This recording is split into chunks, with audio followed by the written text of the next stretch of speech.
Recently I played a game that I regretted not recording, but then I remembered that DE automatically records the last game that you play, so I can just talk about the game from the rack. So I'll just talk about, so this was a interesting 3v3, and it was an actual 3v3, it wasn't 3 1v1s.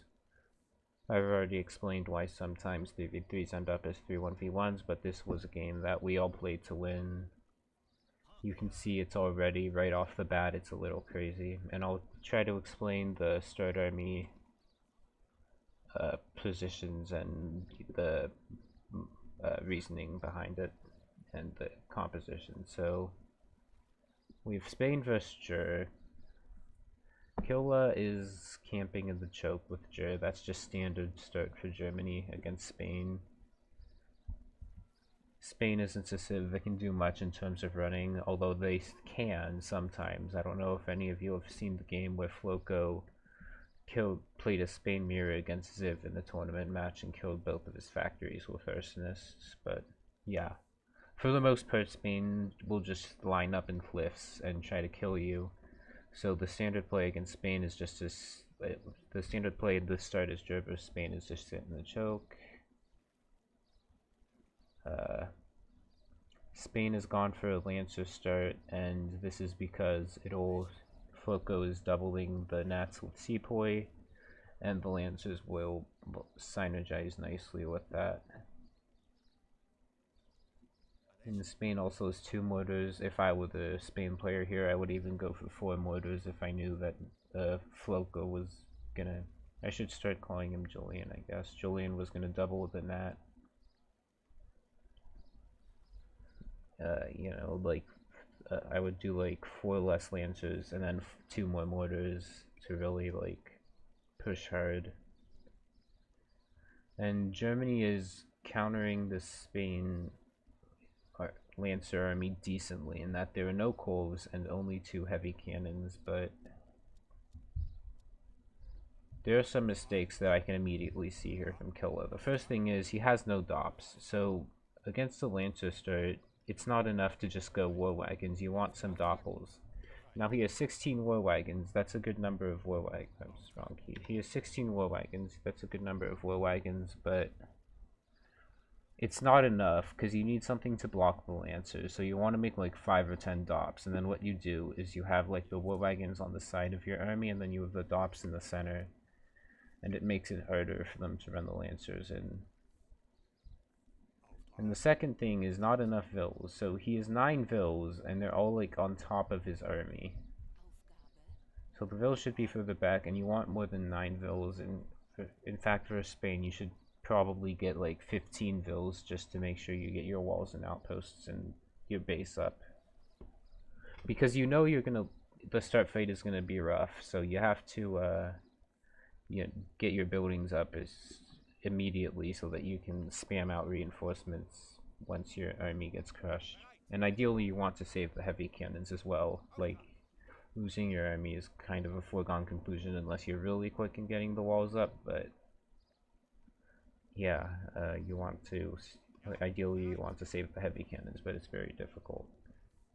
So yeah.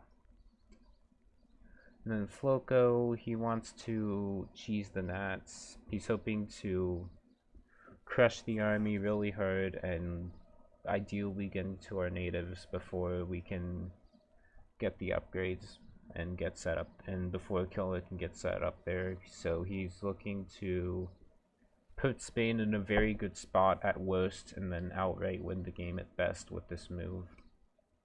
But it does make him a bit vulnerable here, which is why I did a 50 Cossack, 50 Hope start.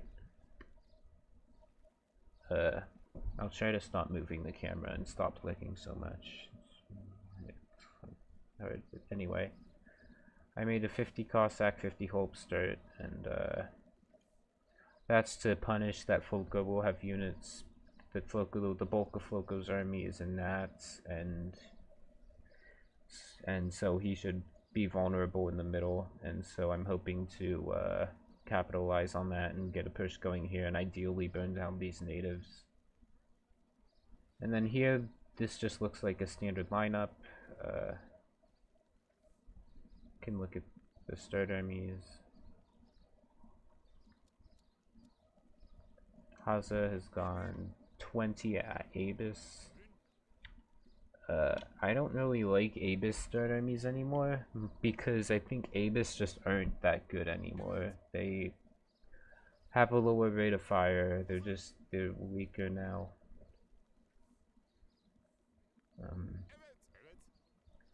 But yeah, there's also 20 Husser, and then there's 16 Jan.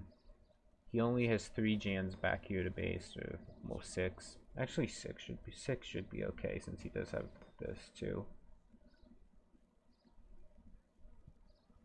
And yeah, it looks like Hazza also wanted to do a Huss start, but Tanner only did 3 Colves. So when you do a Huss start, the ideal scenario is that the opponent blindly went for like an 8 Colv start. And if they only do if they do 4 Colves, it's still okay, but you know, it's not the best. And then if they do like 2 Colves or 0 Colves, your Huss start is usually countered. So 3 Colves is maybe like 1, but the reason Tanner has 3 Colves instead of 2 is because these bombards are 3-shot, so the 3 Colv are okay here. So he made exactly the right number of Colves. He expected this Husser start, and I guess the start fight went bad for Hazza here. And yeah, and I think he made a lot of mess. He made 74 muskets. Okay, yeah. It doesn't look like 74 muskets, but I guess, yeah, there's actually 50 musk, just, you know, cramped in this space, I guess. Yeah, I don't like that. Like, he's staggering the musk, but I don't know what he did, but they were, like, more cramped than they would be if he didn't stagger them at all. But yeah, it's not that important. He countered the Hazza start army nicely. But what would have made it better is if, so since Hazza has 20 Abus, he should have like made like maybe 40 musket and then have the rest be Huss, and then it would have been an even harder counter because Hazza only has 16 Jans and he needs 6 of those to base, so he only has 10 Jans on the front, so it would have been a harder counter if he had some Husser. But yeah, so I guess since I already know what, and I forgot my mortar here, so this game is actually invalid regardless of the results because I technically broke half map. Yeah, it's a bit of gender in there, and I'm joking. It's fine. It's like, I guess he just didn't mind because he would have, if it were a big deal to him, he would have paused at 39:59 and asked me to delete the mortar, which of course I would have deleted the mortar. But I guess he was okay with just putting a gendarme on it and then letting me play with 1 mortar less in my start army. But yeah, you should remember your units. Don't leave them on your opponent's side of the map at 40. And let's start. First thing I'll look at. Let's start. There we go. First thing I'll look at is Nats. Okay, I'm glad that the playback is at a decent speed. So immediately they run in to Nats here. Killa's walls are not upgraded. That's a huge mistake. A lot of the walls don't go up in time. And here's the mistake I said. He had no vills back here to FB. All his vills were up front. That's a huge mistake. And yeah, I'm trying to get into Nats here. And Tanner won the start fight as expected.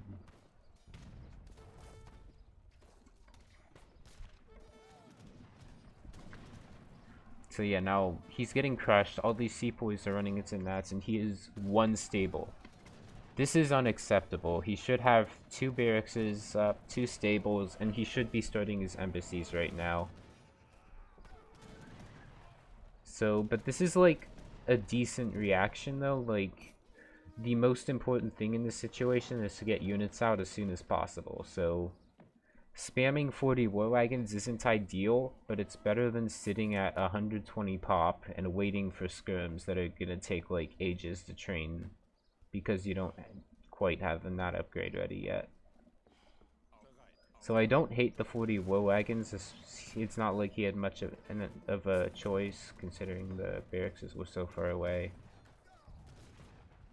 But I do dislike how he had almost no vills there to FB. So here my Holbs got in. I'm trying to burn the Nat, but they reacted. Julian just has his, like, the Huminkas he trade from the native post, and it's enough to kill the Holbs here.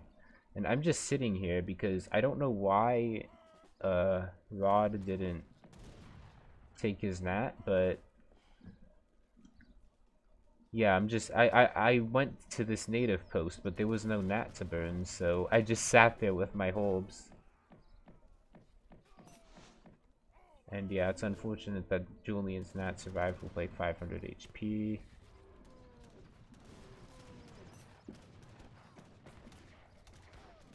Now, these games are kind of chaotic, but yeah, that's bad missionary control. And yeah, I'm just trying to really keep the pressure up on their natives.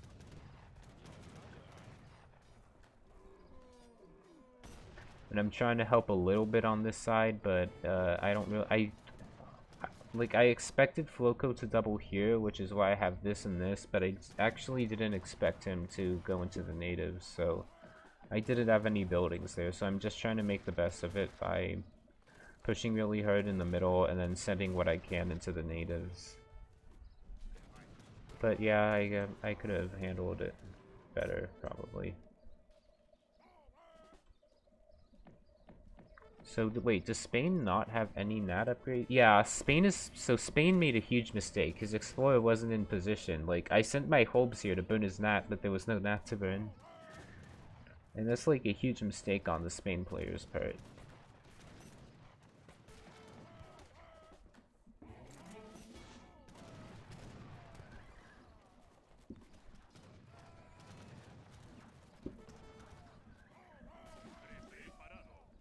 Yeah, he's still training like 3 minutes and 30 seconds into the game. So normally the Nat player will start with his Explorer on this Nat, and then when 40 starts, they'll build the Nat, the post there. And they'll be able to get the upgrades immediately. And here it's looking a little dire because Julian's in our Nat. Hazza has to come help. And it's really on me to do something here. This is our one-in point where we're pushing and being aggressive. Because the Nats are in a lot of trouble.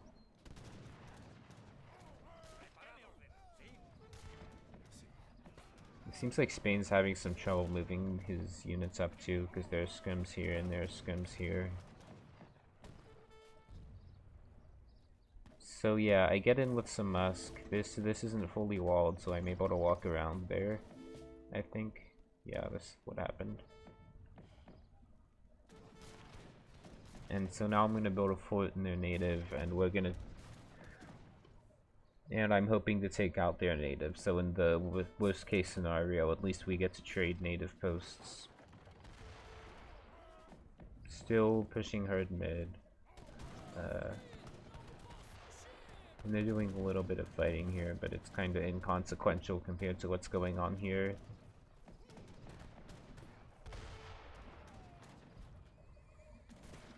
So yeah, the native goes up. I'm gonna spam Holbs. Now, I'm wondering if killing that Nat post even did anything. Nope. The Nat was done anyway, so burning down that native actually did nothing.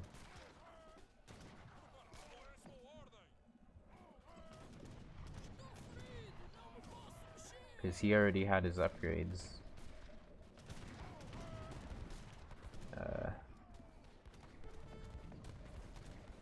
Yeah, Hazza playing on 85 vills. I forgot to mention this, but he did say that he was gonna vil delete this game, which is... And, okay, so I missed this in game, and I also missed this while casting the game, but yeah. I forgot that it happened so quickly, but yeah, basically Floco made a run down the middle, and then got a bunch of, and then just got the sepoys behind our base. And when I saw it, I just spammed a bunch of Cossacks because I didn't have a... because I wanted to like catch the sepoys and stop them from building, so I spammed a bunch of Cossacks, even though like technically the sepoys beat the Cossacks. I wanted to overwhelm it, but it didn't really work out very well. So at this point, I thought that we would be okay because we haven't lost any factories yet, and all three of us are on this, but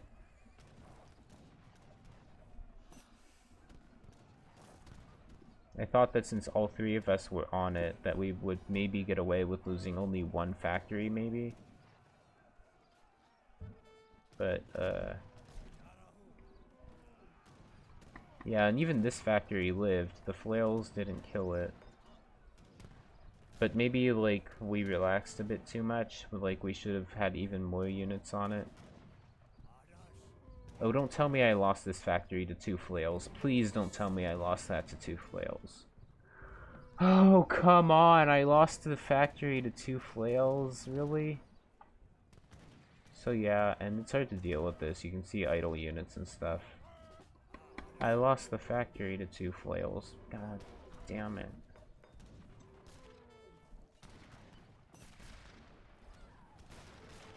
Oh, and then he trained 5 siege elephants, and I guess that's how he got this factory.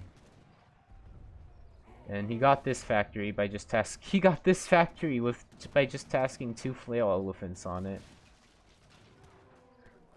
But yeah, once they're behind your base, it's just very hard to deal with.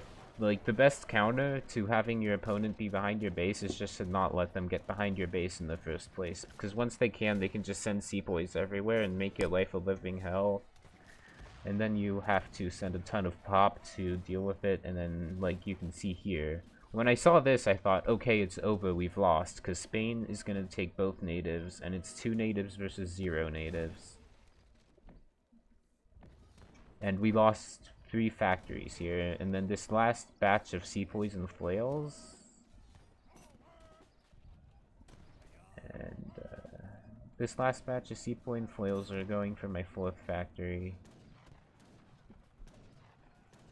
And I didn't repair it. Whenever your factory survives, you have to repair it immediately, and this will be an example why. Apparently, I lost this factory to 3 flails. That's slightly better than losing a factory to 2 flails. But this is another good point to make. You should always have buildings next to your factory so that if units come to siege it, you can immediately react. But yeah, still, the best counter to it is just to not let it happen in the first place. So at least we stopped that. So we saved Hazza's factories, but we lost 4 factories. But in the meantime, this explorer, they cleaned me up in Nats, but this explorer survived, and apparently I got a fort back there as well. I had like 4 musk, which I tasked to build this fort, I think. Well, there was so much going on here that it's hard to keep track of everything. But yeah, they cleaned me up, but I had 4 musk, which I just sent back there to build a fort, and I also picked up my explorer and built a TC there. And you can see I'm already training vills here. I'm not bothering to revill here at this point. I know that the priority here is to try to do some counter damage. And I know that they're gonna hold here. They have a good setup here. It's like 3v2 here.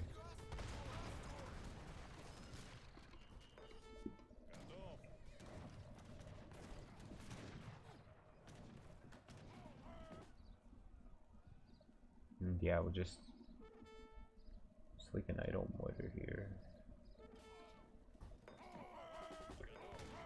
And yeah, in these chaotic games it can be hard to keep track of idle units, so like I would recommend you have a hotkey to find idle military units and then just constantly hit it like every once in a while and make sure you don't have any idle units behind your base or something. And yeah, he did do that.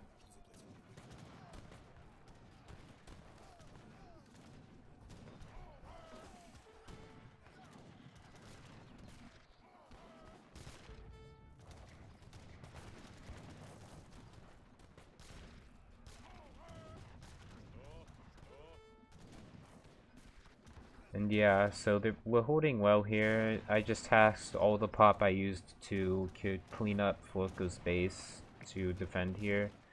But also, Spain is just not keeping pop well at all. So he's at like 160 pop here. His embassies are like very far away. He only has one missionary. Like, Spain is just doing a terrible job at keeping up this push.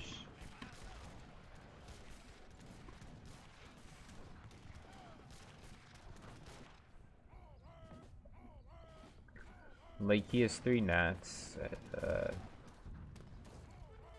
but everything is just so far away.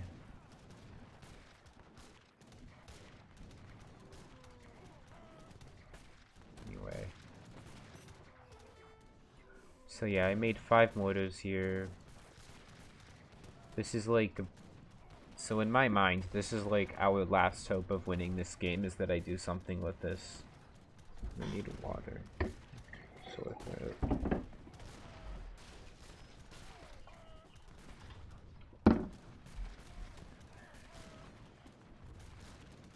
So you can see I'm really going heavy on this.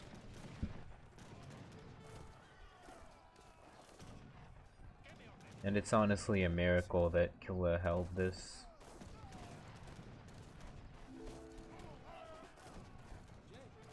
Like, if Spain just spams like 20 lancers and then all of the natives, then Killa would just die, but nothing is synced up and everything's like very far away from the fight. There are no Kolbs, only 2 mortars. Yeah. And yeah, I immediately make 5 horse artillery. I know it's gonna be hard for them to deal with.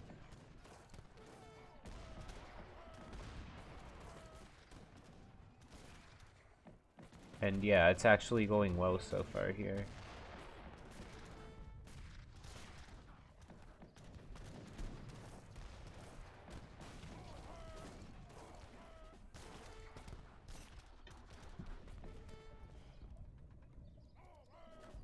They cleaned this up, but then Hazza got this going up here.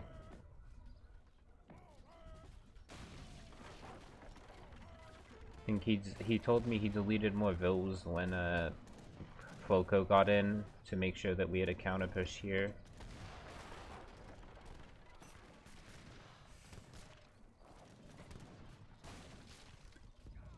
So yeah, like we knew that like just as important that like it was important that we defend our base, but just as important was to make sure that we were being aggressive somewhere and like having a push going somewhere.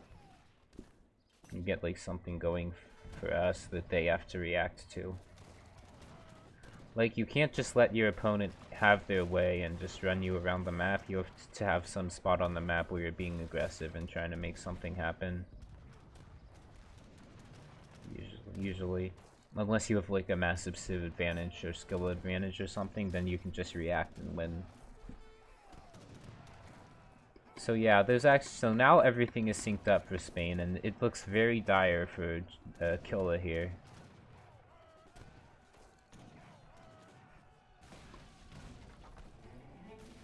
At this point, I think Hazza came to help. Because I know I was busy with this. I got put to double me. Losing these horse artillery to Mahouts is not good.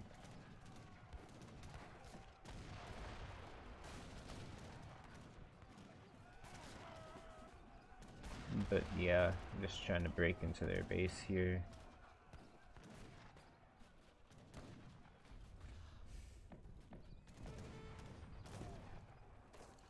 And yeah, Killa just spamming dops, and now Spain has a higher score than Germany. It's still looking dire. As long as they can hold this, then Spain should be able to get in and win. But Spain has no mortars here, so Killa still has like a barracks. He can still, and a stable and a foundry. He can still like try to make his last stand here. But like if there were like 5 mortars behind this, like Killa would not have any buildings and Spain would just be in. And then even though I'm in here, it would still look pretty dire, but yeah, Spain just didn't, and yeah, now there's no skirms for Spain, and the skirms are just standing back here. This was not a very well done push by Spain.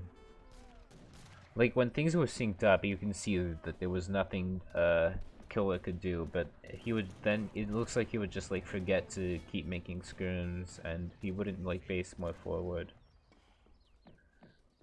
So yeah, I immediately tried to build a fort, and I tried to burn down this factory. Looks like they defended it at first. But like, what I also did is I also pushed on this side at the same time as this fort.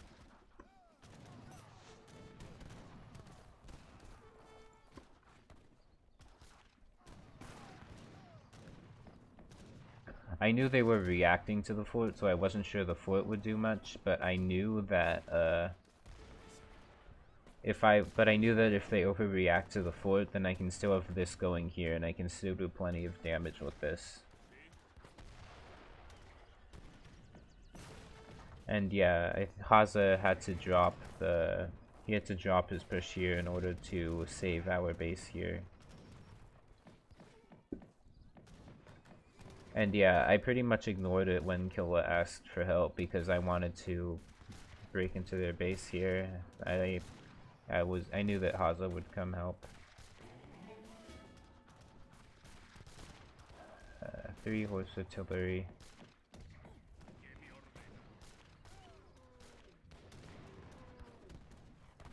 So yeah, just spamming musk costs out of this fort. What Floco did, which was smart, is he immediately got this wall up once the fort started coming up. And that way I can't just run units here. I can't just run him around the same way that Floco ran us around when he got the sea poison. So, but yeah, by immediately getting this wall up, he made it so that I can only really do stuff here instead of running Cossacks everywhere like back here. But yeah. Trying to mortar this factory.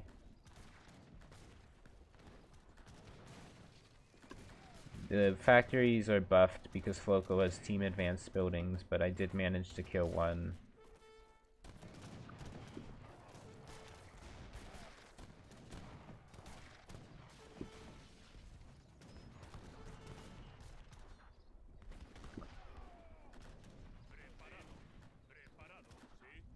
So at this point, this push is dead, and I didn't realize I did this much damage to Spain. So Spain is on 130 pop, and they lost like 40 villas too.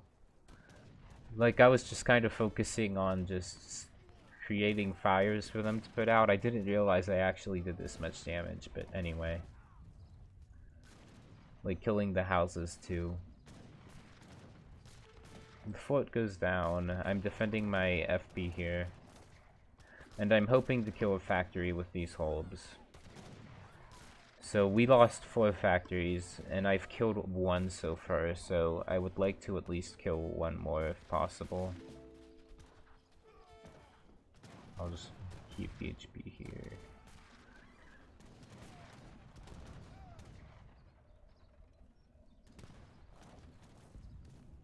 And yeah, the next move is just for me to, and yeah, I did take out the factory, luckily. The hulbs didn't die for nothing.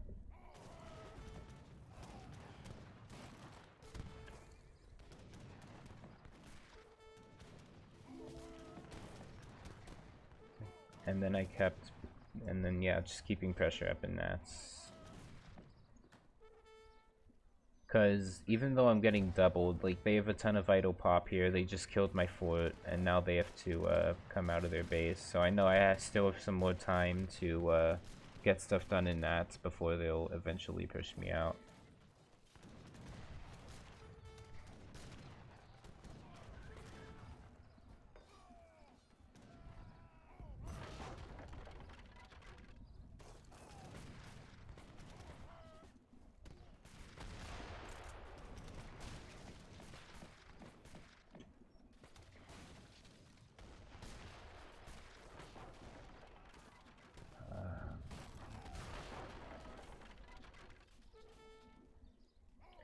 So yeah, basically we got to take our natives back as a result of this. And I finally burned this net. I probably could have done that earlier, but I was trying to break into the base because I knew that there was a chance that I would be able to.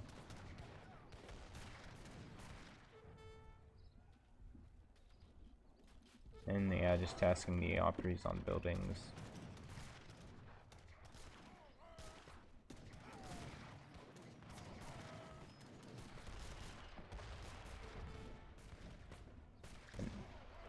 Yeah, at this point I'm out of wood. And that's because I lost both factories. So it is a bit tough for me. I had to put like 30 vills on wood to make sure I had enough to keep making horse artillery. And Russia really does need horse artillery if they want to fight any army head on, because their army's really weak. So yeah, artillery is the only unit Russia has that is as strong as any other civs unit, if that makes sense. I guess Cossacks are good too, but they're like, you can't do much with Cossacks alone unless you're Hess, but anyway. So yeah, Floko, he had a Rax here, he's trying to slow us down here with these sepoys.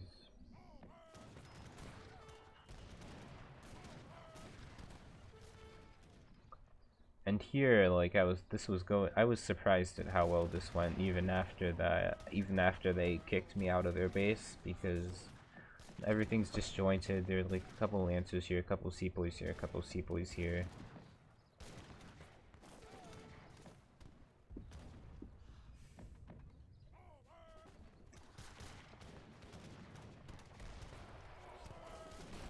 And I was honestly thinking that maybe I would get in again here.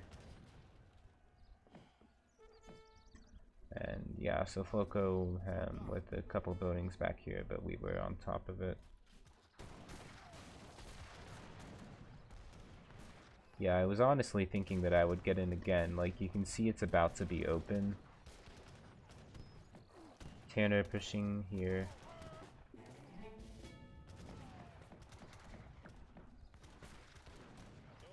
And I actually could have run these Opries in their base and done more damage.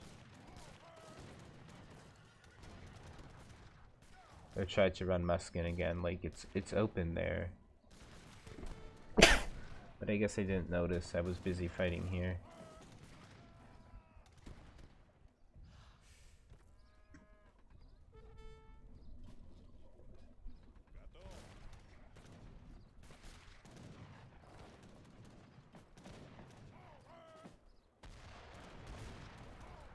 And then what ended up happening is Spain sending his whole unctioned army here, and then ports, and India sending their army here. And Hazza was trying to get up here and then have us get in, but then all three of them came here basically. Like you can see, there's like 30 lancers here. Right now they're just sitting there, but they're about to come in. So at this point, our push here was kind of dead. But we got a lot out of it. We cleared them out of the natives here.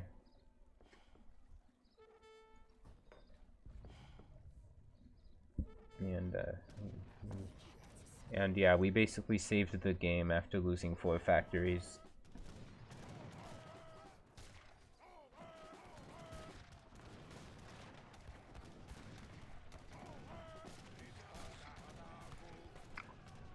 And oh, this was a funny part. So he sieges my blockhouse with like 30 lancers, and then I just popped a bunch of hobes on them.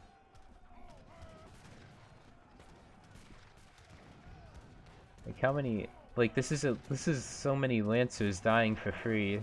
I was really happy when I saw this. Okay, not exactly for free because they are all here. And yeah, Hazza's telling me to give it up. I was honestly gonna try to keep fighting there, like get some horse artillery and try to be and just try to keep it for as long as possible. But then he told me to give it up, and I kind of came to my senses. Like, all three of them were here. Like, unctioned Spain's army, unctioned by 2 missionaries, but unctioned nonetheless. Then plus India, plus Port, yeah, I had to give it up. So I started pushing down mid.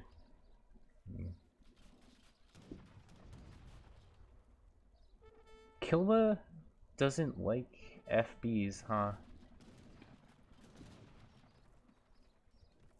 Okay, he's making a couple buildings here now. Or not just Killa, like Rod too. Like, he didn't really make a good FB in the beginning. Like, I'm going to be completely honest here. If you replaced him with like a good Spain player, then we would have lost this game pretty quick. We would have lost this game in the first 10 minutes, I think. But to be fair, we also had civ disadvantages. So, yeah, I feel like it was still kind of a fair game. Because Spain beats Germany, and then India Port should win against Auto Russia.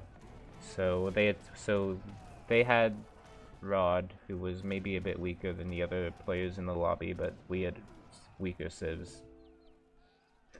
So yeah, after losing the natives, we ended this. My next move was to try to push through the middle here.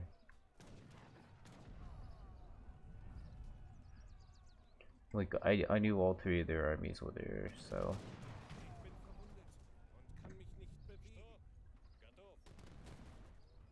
Well, so yeah, I'm just gonna try to end the game by pushing through the middle. The issue is they were ready for that, or Floco was ready for that, and he had like 8 walls here.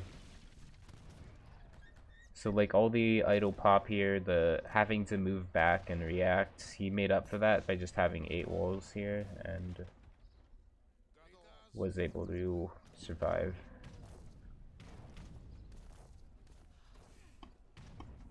And yeah, it's hard to overstate how, I mean, and you can't understate how important that is, like, and also how hard it is to do when there are so many things to focus on in a chaotic 3v3 like this.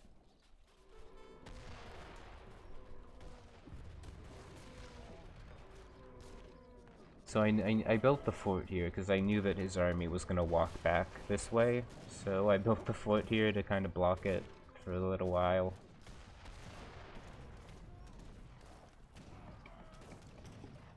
So I don't know what's up with the Rod and not having his missionaries with his army this game.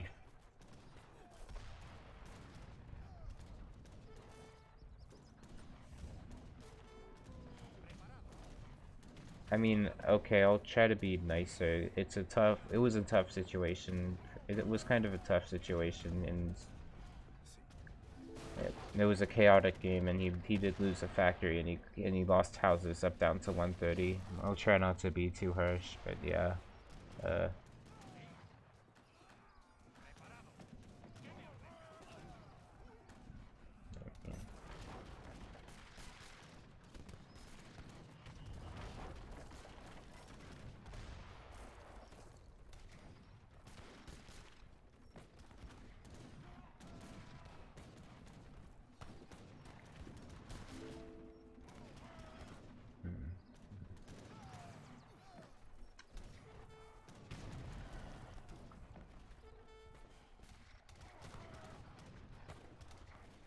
But you can see how important the move was. That Spain had like 2k score and was here, and now Spain has a 1.5k score and is here.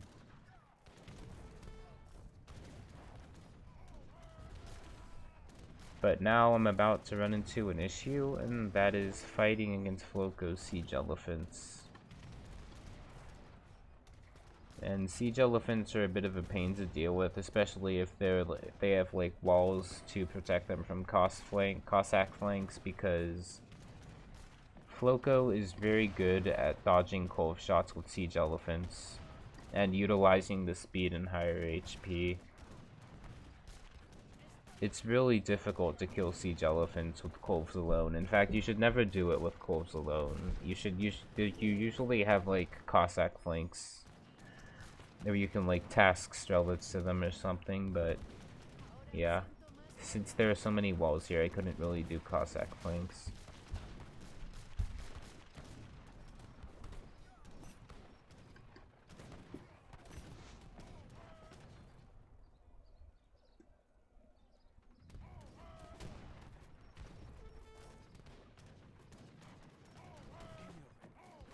And Hazza is keeping this going.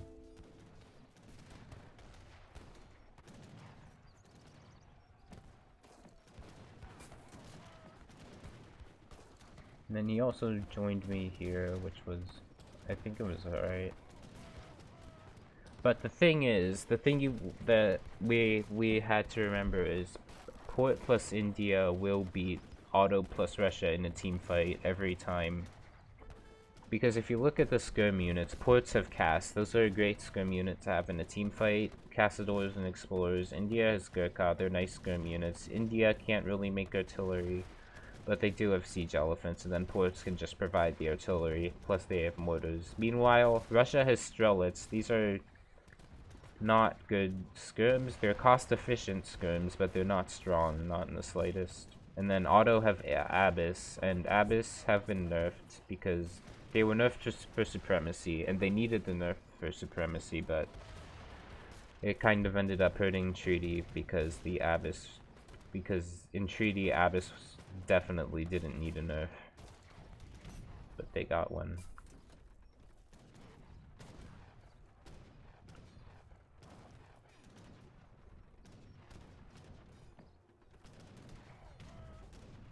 So yeah, it's actually important that Hazza keeps this going because we will lose the team fight if it becomes a 2v2 team fight.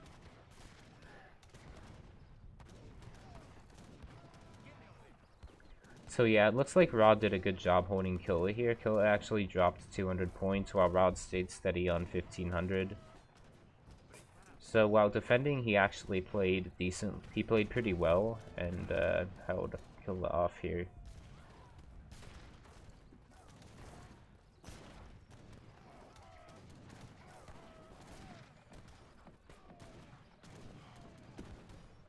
It's just when pushing, Rod was not playing very well, but on the defensive, he looks like he was fine.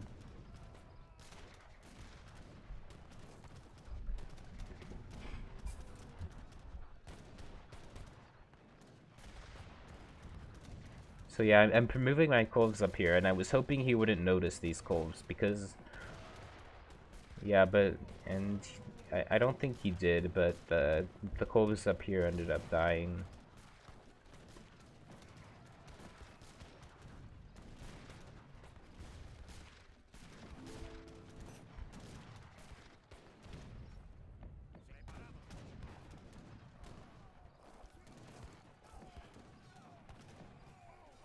Yeah, let's just say this isn't an optimal FB. You can watch like a Floco VOD if you want to see what FBs are supposed to look like a Floco VOD of a straight up fight. I'm pretty sure in our coaching program, not pretty sure. In our coaching program, one of the things that we offer is like a guide for how to base and how to, and yeah, this isn't it. I'll just say that much. This isn't here.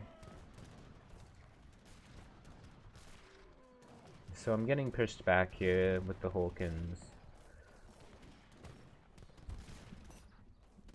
But yeah, this is very difficult to push into with Auto. Like, Ports on the defensive as Auto is one of the most difficult things to push into.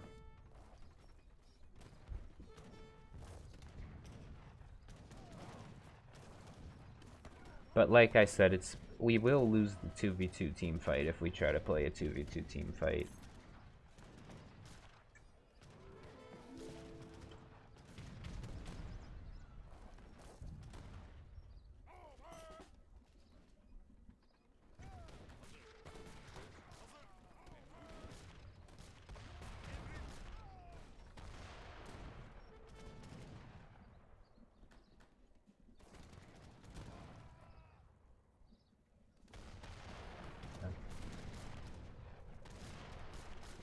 So I didn't notice the TPs at all this game because everything was so hectic, but it looks like Hazza did take the TPs. Which is pretty important. I think they're worth like half a factory. And since we were down 2 factories, yeah, that helps like soften the blow of that. And yeah, Floka was so annoying with this, so just getting an FB like down here in our faces and flanking with flail elephants. Yeah, I was getting pretty annoyed at this point.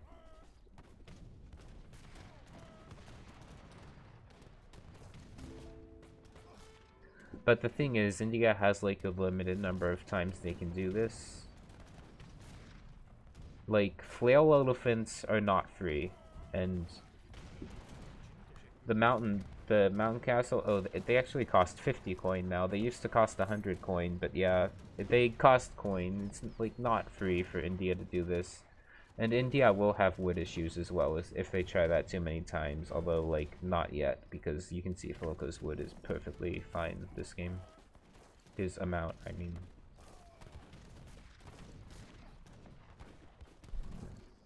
Anyway.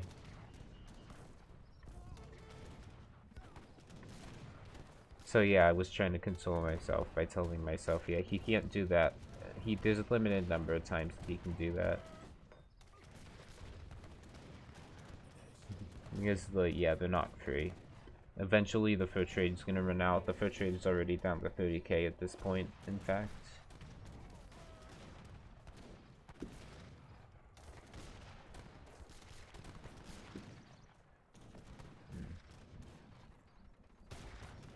And okay, at this point, Killa made a jump up here. I didn't realize it was a full jump. I do like that he got 2 walls prepared in the nats so that he can buy some time to do this. And I think the jump was actually a good move because Floko here was pushing me back with the help of Tanner's mortars and some units here, and Hazza was playing with a massive civic disadvantage and trying to push into a defensive port. So yeah, it was definitely good for Killa to jump here, and you can see the score have equalized, whereas we were 400 points ahead a few minutes ago. So this jump from Killa, and then having Rod switch from playing defensive where he's like okay to playing aggressive where he was very clearly making some mistakes, this was a good move from Killa.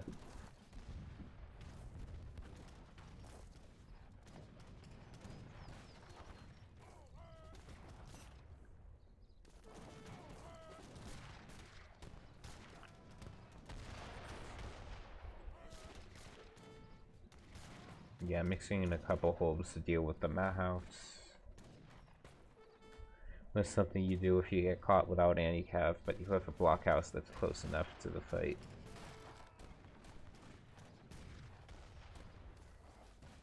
Yeah, Floko is just relentless with this.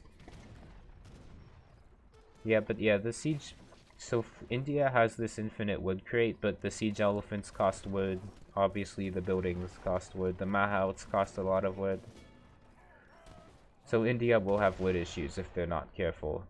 And yeah, that's why there's just a limited number of times that Floko can do this.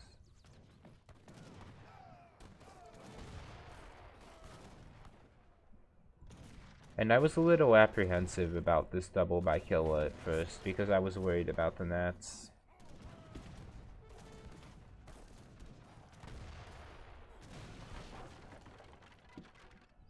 Wait, where is Rod making nats from here? I think he's making nats from his original native post, right? I don't see any embassies. Yeah, there are no embassies. So yeah, he's making nats from his original post, or actually he's not making any at all. And then he just loses missionaries too.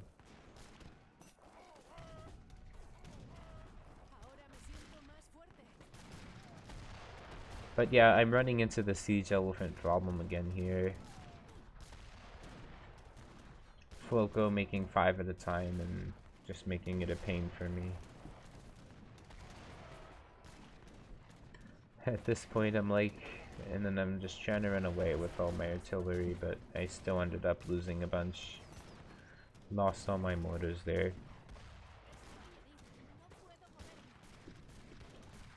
And he even saves too.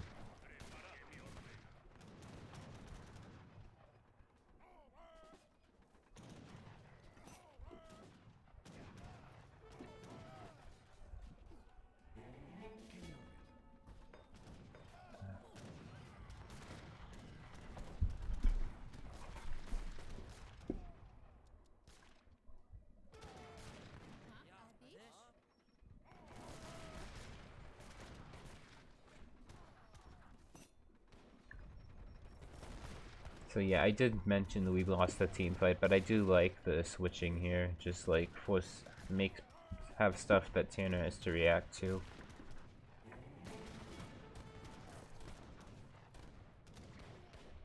As long as we're not playing a sustained team fight here, then it's fine. And as a result of the Killa double, we were able to get this under control, so it's that would make it more difficult for Floka to flank us with buildings and flail elephants.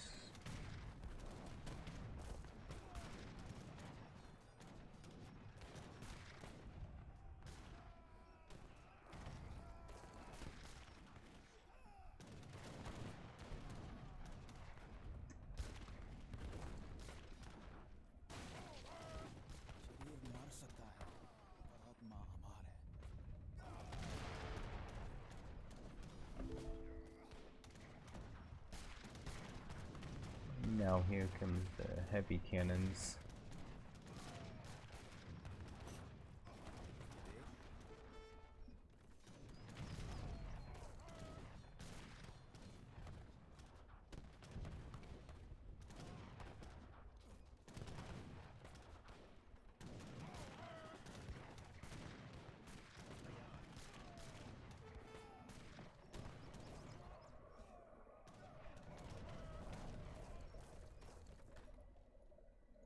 Wait, yeah, was he straight not making natives this entire time? Like, so I thought he was making natives out of the post, but I'm like not seeing any natives. Also, the trading post, the native posts give XP trickles now. I wonder if how long that has been a thing. That's also clearly a supremacy change, but yeah, anyway.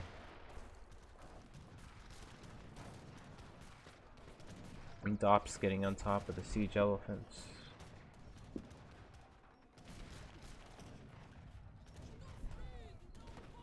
Here we have a nice little push going here, and this has to do with what I mentioned before, just giving Tanner the runaround. Once Tanner comes to react to Hazza doubling here, Hazza comes back here. It's like something that once you have map control is really difficult to deal with when you just switch spots and force your opponent to react and then just, you know, just push where their army isn't.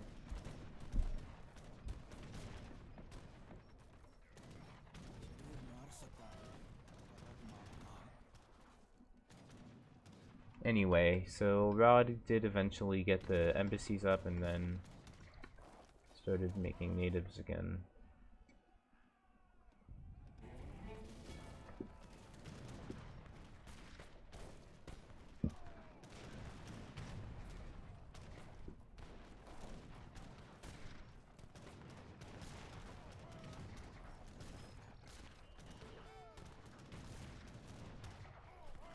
And just a very powerful push. The heavy cannons did die. Okay, there's still one left. Combination of the Killa heavy cannons and the skirms, and then the Abyss, and then like 10 mortars here. And Tanner has a lot of pop here, but that means that the push here is gonna start to do some work.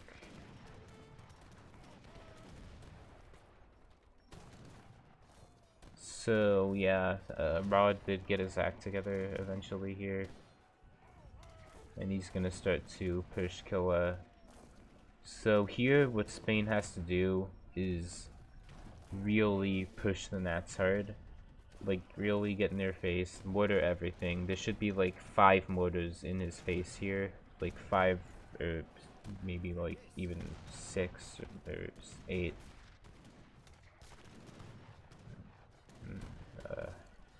I do like the flood of lancers, but yeah, should have more mortars here. And the missionary should be okay. They are moving forward now. Because Killa is up here with like a non-trivial amount of pop.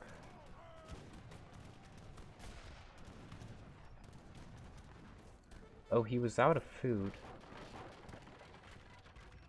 I think he did ask for food eventually, but yeah, I guess took him a while.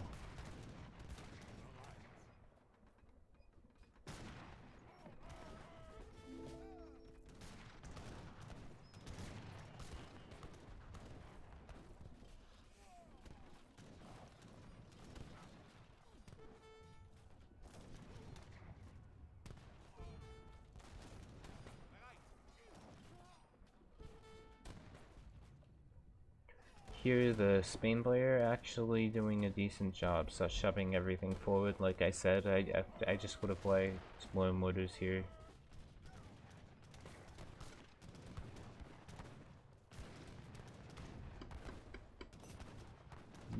Yeah, here Killa asks for food.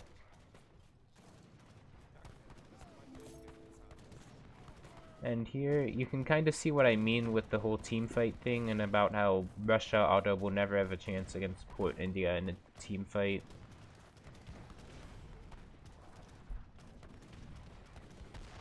Like, this is so difficult to push into.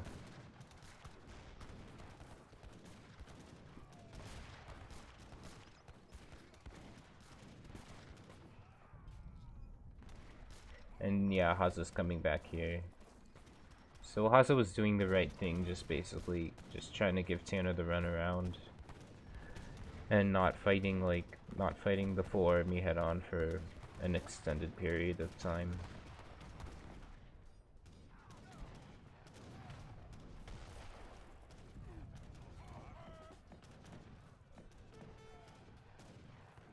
And the Foco sent some units to this is a mistake that oh no, it's just the Raxes are so far back, but yeah. This is a mistake I make sometimes, when you have to remember to like redo your control groups once you get like forward buildings up. You have to remember to re-control group those buildings, or else you'll like keep making Raxes from these, even though you have Raxes up here.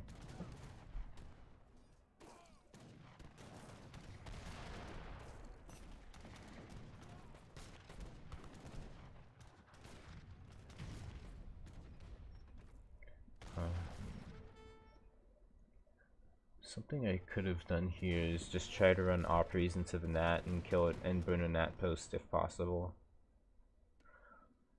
Like, my thinking was, like, with all the walls and buildings that they have in Nats, I'm probably not going to get a fort up, but I should have just at least tried to run Opries in there, and then if they're not looking, I get to kill a Nat, and if they are looking, I lose 5 Opries. It's no big deal.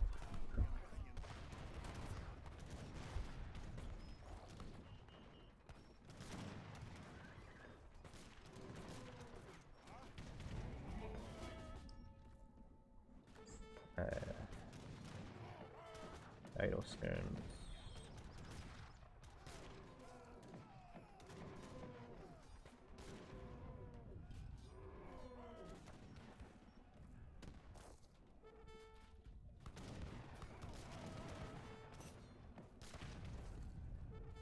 So Fuoco sent some units up here to help the Nat push. He's also trying to get into our base again, but here is where I was really happy that Fuoco had already used his ceasefire. Like, if he had been able to ceasefire when that wall went down, we might have lost the game there. But because Fuoco had already used his ceasefire, we were actually okay here. We were able to stop the Seaboys. But yeah, this would actually be a very different game if the Floco still had ceasefire available.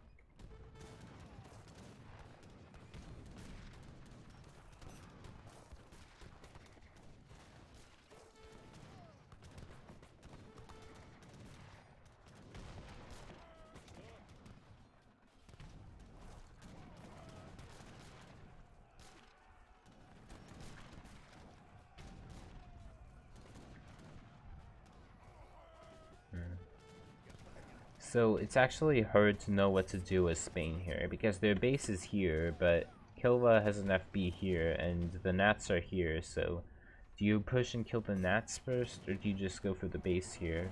I'm not sure what Spain... I'm actually not sure what the correct call for Spain here was. But it looks like he chose to try to kill the Nats first.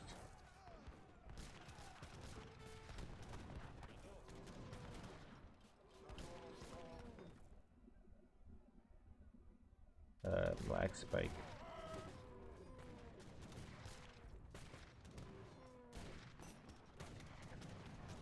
But when having to react to Floco's Sepoys did mean that we lost this push for a bit.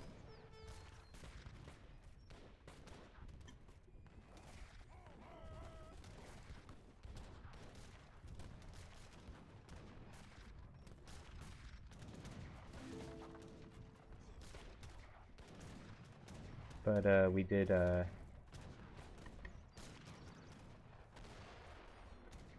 but we did manage to get something pretty scary going here. This TC almost went up. Or, I mean, would have gone up if they didn't see it, that's what I meant to say. Has so much HP. I'm actually not sure whether it's correct to burn it down or kill the Explorer. But it looks like he reacted early enough that either way it would have been fine.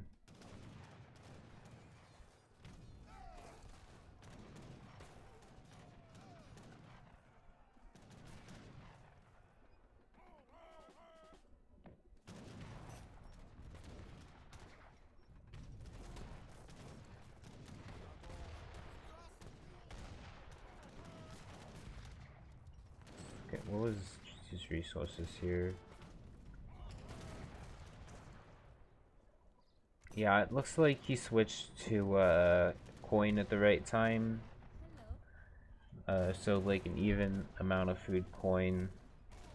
But the fact that India needs to gather coin means that their gather rate will be slower now. But yeah, he won't run out of coin this way.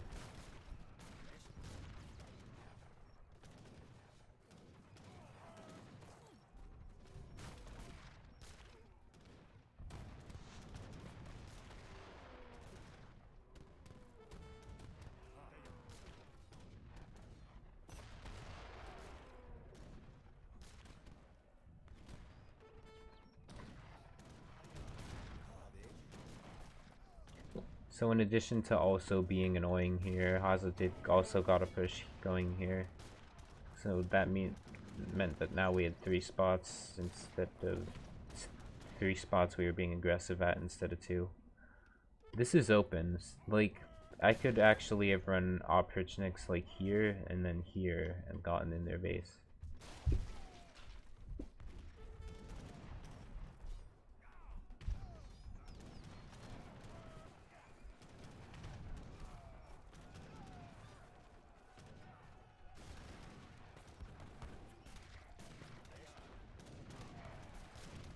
This is taking longer than I thought. Right, the game was close to 2 hours.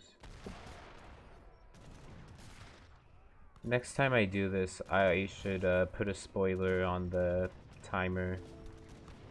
I mean, put a sense, or like put a black bar over the timer. But yeah,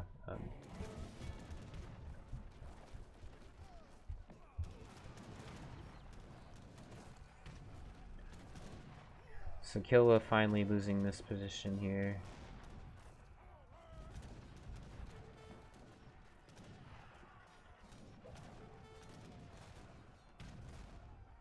The combination of Killa sending random doubles up here and then Floco sending the Sepoys down here means that he won't be able to hold Nats much longer. You can see he actually took this native. And Killa's just getting completely overrun here. So it's like still dangerous for us. And like my eco isn't like not that good here. But the good news was that Hazza still had still had a good score.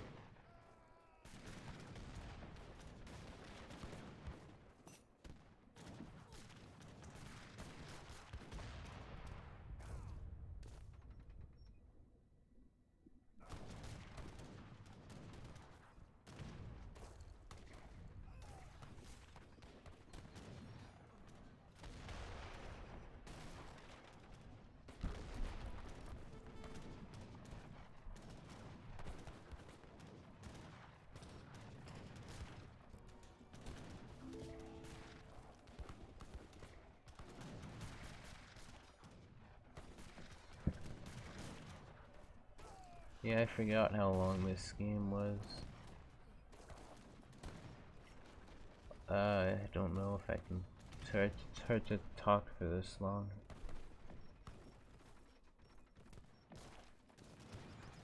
Also, it's kind of been a while since I've done this, but whatever.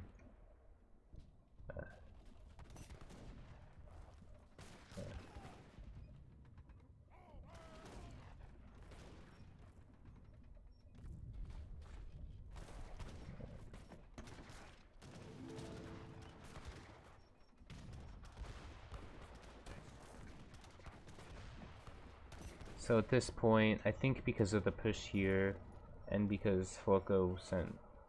No, he only sent 5 Sepoys down here actually, so no, he didn't send much. But yeah, so we started pushing in here. Oh, and also because of Killa doubling, so that was like an okay move. But at this point I was really worried about Spain, because I could see that they had 4 Nats here. And yeah, there were only a couple walls separating my base from the Spain army. Like, I don't mind, like, I like that Killa doubled here, while, since Rod was gonna spend some time clearing his FB here. So the double here was actually good. But this Spain army is gonna demand a response eventually, and it's good that he has 6 mortars out. Like, ideally they would all be shooting, but yeah, mortars on DE, they're not even on DE, but in general, it is hard to get them to shoot sometimes.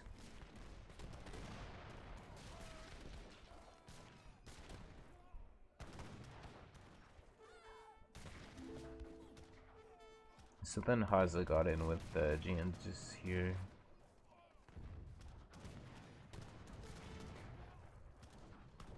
At this point, I'm just spamming must cost, trying to keep pressure there.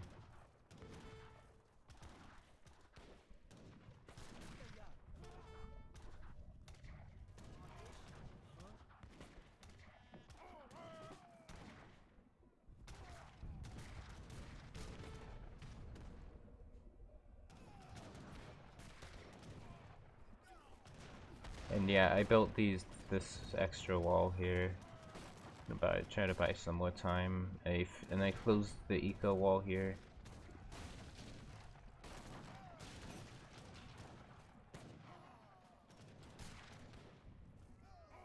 Looks like Floco got 12 Howdas on this.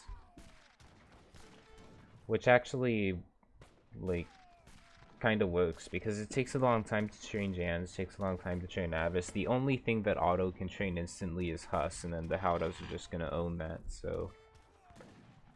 Yeah, the Howda response to Auto getting units in the back of his base worked really well there.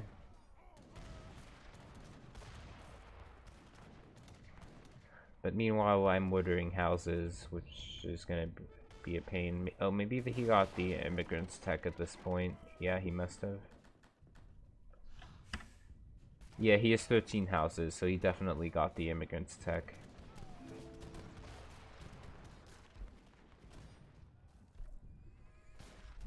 The immigrants tech doesn't make units train faster anymore, so yeah, it's basically useful like in 1 in every 100 games in situations like these. Although games like these may become more common, like maybe not this chaotic, but in general, like not just playing your opponent face to face. Like the stigma around, you know, how around like doing anything other than playing versus your opponent face to face is kind of going away now. And it should have gone away like 10 years ago, but unfortunately, top players, myself included, would like sometimes get mad if the opponents would run and get in. But that's like mostly gone away now, and people are now okay. And people are now like playing to win and doing everything to win instead of just playing face to face. And the games are like better as a result of this. Like this game felt really refreshing to me. Like after playing, I played a bunch of games after like playing a bunch of like normal Cove games against Floco and then face to face and just getting destroyed.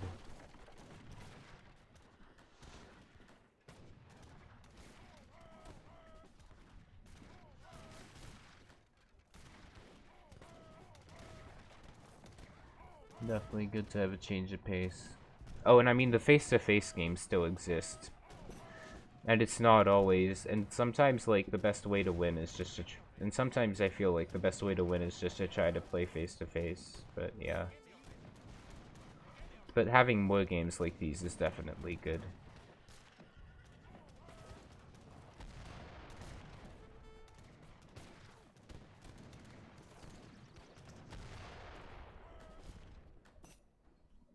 So we brought Spain down to 50 vills.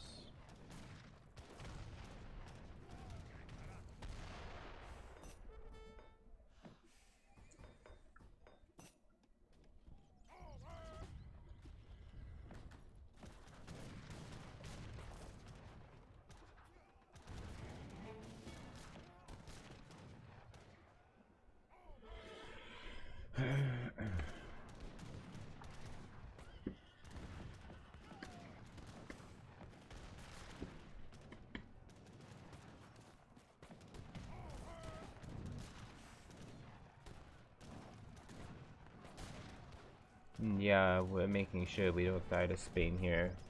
And luckily, he didn't. Yeah, this is the same issue I mentioned earlier, where he's just not having everything synced up. And, well, obviously here, he's also out of food.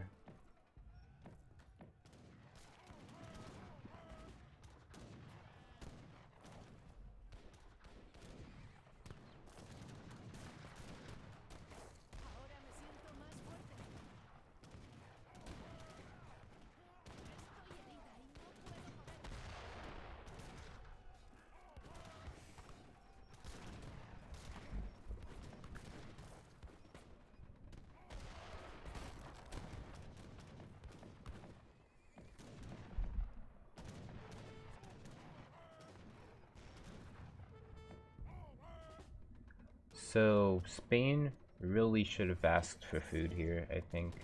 Oh, yeah, Tanner has 6k. I guess they wouldn't have been able to feed him much, but yeah. He really should have asked for food to, like, try to keep this push going somewhat. Like, that push was basically the only way they could win, but it is hard when,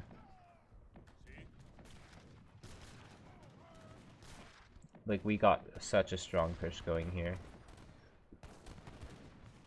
And then Hazza kept this up to, like, have something for Tanner to react to.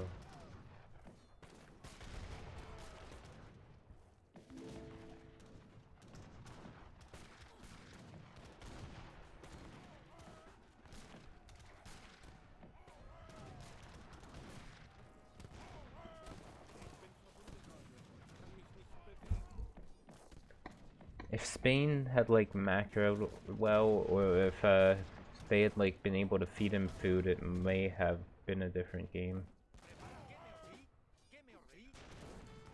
Like really the story of this game, other than like Floco getting him back here and me getting him back here, is like Spain had a bunch of chances where they could have won the game and just didn't have all of the everything synced up, like the Lancers, natives, artillery, mortars, and everything.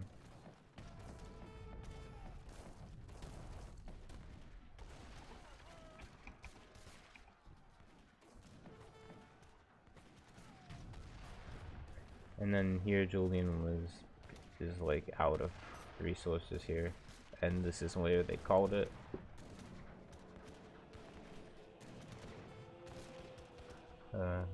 Apparently I get to listen to the defeat music because I was looking at Julian's POV when he called it.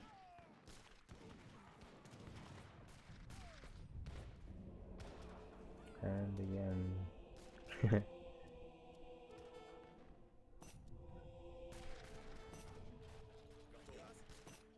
But yeah, definitely one of the better games that I've played recently. Oh, wait, do I not get to look at post-game? Is that too advanced of a feature?